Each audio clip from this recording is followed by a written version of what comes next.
There are people who are traditional. They stick to the traditional blues, and there are people who like to take blues and twist it into something else. And I respect both sides. And some people, they when they think about blues, they think about it's John Lee Hooker or the old school stuff. And if it's not the old school stuff, then it ain't really the blues. And that's I get where they're coming from. And also it's hard to find that these days. Most of those guys are gone. And you get some people like there's a local guy named Alvin Youngblood Hart, and he plays like a 78-year-old man.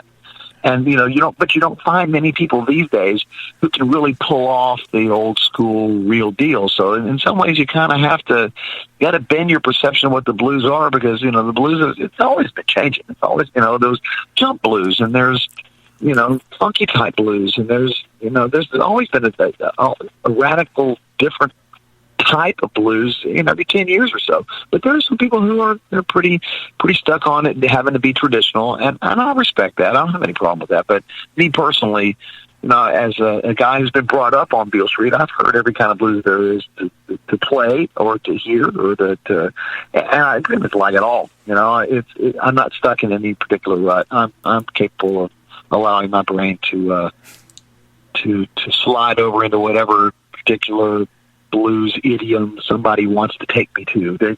Show me what you got. Make it your own. Do something else with it. I'm good with that. It's all good. That's why you have about a 10,000 member band that have been playing with you forever, and that's really cool. Everybody's welcome for the moment. Free World, Richard Cushing. We'll be right back. Thank you.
thank you. For the moment, everybody's jamming for the moment in Free World. Richard Cushing, thank you, bro, for coming on back. Thank you for having me, Tom. Really appreciate it. God, we've having a blast tonight. Hour and a half, and let's just talk about, you mentioned Anago. You had some time, I'm here in Cheese Land in Milwaukee. We're talking Little Packers before, but you had some time, you said, here in Anago, huh? Up in the northern woods. In the summer of 1984, I was 21 years old, and I got a job at Camp Black Hawk in Elton, Wisconsin, which is just a little bit, maybe 10 miles east of Antigo. And I took the train up to Chicago, and then the bus up to Madison, and then drove the van that I was responsible for up to Camp Black Hawk. And I spent the whole summer there, by golly, in Wisconsin, with all the Wisconsinese people up there, there by golly. And I had a great time. It was a great job. It was out in the middle of the woods. It was a Whole Foods focus. It was what I did. My job was handy person driver, and I did everything you could think of to do in a camp. Everything from mowing the lawn to chasing the horses down when they got loose. Primarily, though, the girls would come and they would learn how to canoe for a week, and then I would load up the van, would put a bunch of canoes on the back, and we would haul them up the river somewhere, and then they would float back down. And I picked them up again. So. I love Wisconsin. I saw the Northern Lights up there. I enjoyed it was different, the place was, first time I ever saw a snowmobile. I asked, I worked for him, like, so do you actually get to use this thing? He said, son, yeah. There's 6 feet of snow up here. It stays every year, I don't know. I have no idea. Yeah, they get a lot of snow up there, no doubt. Oh, yeah, up in Anago, and you said the Northern Lights and the eagles and the trees and everything is amazing. I'm in the southern part of Wisconsin, but yeah, that is where a lot of people like to come and camp and visit and see blessed territory. I had a day off. I had a day off one day, and I got in this little sailboat and went off onto this little lake that was there at the camp. And there was one one lake that was the waterfront lake, and everyone swam.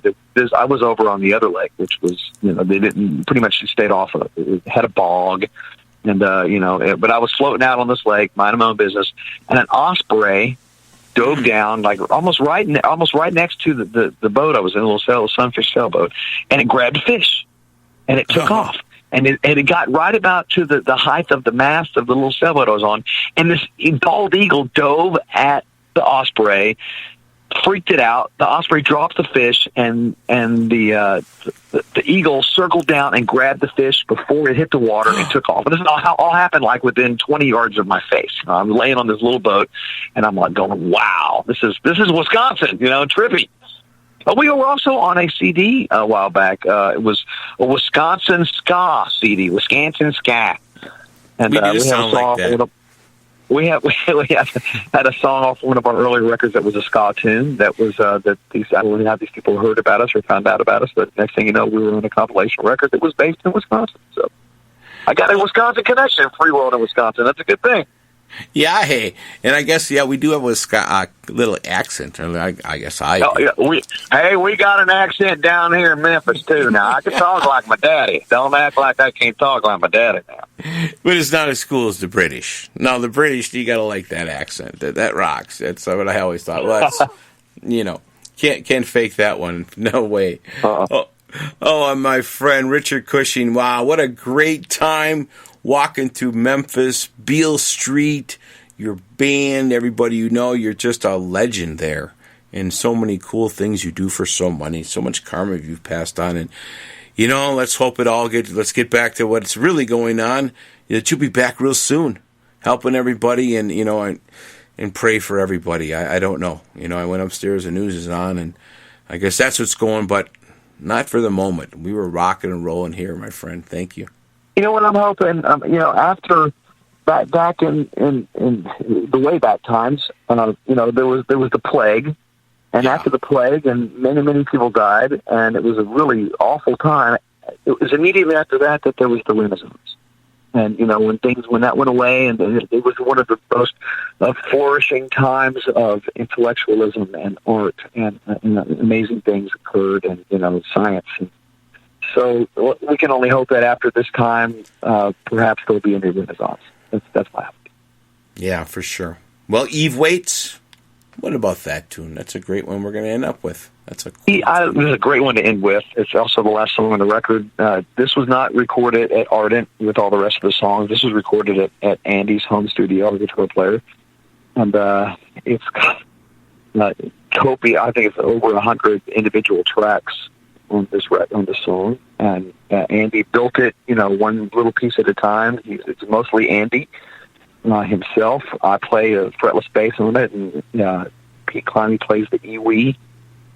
And it's, to me, this song it's a soundtrack to a movie in your head. It takes you on a journey. It's a pretty long song. It's almost 9 minutes long, and it's a journey. This song is a journey. It will take you here to there and back again. And in my mind, as I close my eyes, I see a movie. I see a thing that goes on in my head to the song. It'll take you where you want to go. Sounds like great because it's a nice production of your friend. You're saying he created this whole thing step by step, and everything you've created from your whole band. I mean, you cover the whole gamut, should I say? Guitar, horns, and everything.